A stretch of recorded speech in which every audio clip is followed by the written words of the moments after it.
ഇത് ഈ വീഡിയോയിൽ കാണുന്ന ഈ നടക്കുന്ന ഫിഷ് വർഗത്തിൽപ്പെടുന്ന ഈ ജീവിയെ നിങ്ങൾ കണ്ടിട്ടുണ്ടോ?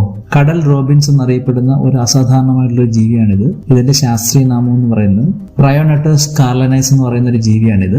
അതിന്റെ ഒരു പ്രത്യേകത എന്ന് പറഞ്ഞാൽ പക്ഷികളെ പോലെ ഉള്ള ചിറകുകളും അതേപോലെ തന്നെ മത്സ്യത്തിന്റെ ഒരു ശരീരവും ഞണ്ടിനെ പോലെ നടക്കുന്ന കാലുകളുമാണ് ഇതിനുള്ളത്. അപ്പം റീസെന്റ് ആയിട്ട് പബ്ലിഷ് ചെയ്തൊരു സ്റ്റഡി ഈ ഒരു ഫിഷിനെ പറ്റി പറയുന്നുണ്ട്. ഇതെന്ന് പറയുന്ന ഈ നടക്കുന്ന ഈ കാലുകളുണ്ടല്ലോ, ഇത് നടത്തത്തിന് സഹായിക്കുക എന്നതിനുപരിയായിട്ട് വളരെയധികം കാര്യങ്ങൾ ഈ ജീവിക്ക് വേണ്ടി ചെയ്യുന്നതെന്നാണ് ഈ സ്റ്റഡി പബ്ലിഷ് ചെയ്തേക്കുന്ന ജേർണൽസിൽ പറയുന്നത്. സെൽ പ്രസ് എന്ന് പറയുന്ന ഒരു ജേർണൽ പബ്ലിക്കേഷൻ ഗ്രൂപ്പ് ഉണ്ട്. അവരുടെ ഒരു കറന്റ് ബയോളജി എന്ന് പറയുന്ന ഒരു ജേർണലിലാണ് 2 പബ്ലിക്കേഷനാണ് വന്നേക്കുന്നത് ഈ കടൽ റോബിൻസിനെ പറ്റി, അതായത് സീ റോബിൻസിനെ പറ്റിയുള്ള സ്റ്റഡി പറയുന്നത്. അപ്പോൾ അവർ പറയുന്നത് ഈ കാല് എന്ന് പറയുന്നത് സാധാരണ നടക്കുന്നതിനുപരിയായിട്ട് അത് ഒരു സെൻസറി അവയവങ്ങളായിട്ട് പ്രവർത്തിക്കുന്നു എന്നാണ് ഈ സ്റ്റഡിയിൽ അവർ പറഞ്ഞു വെക്കുന്നത്.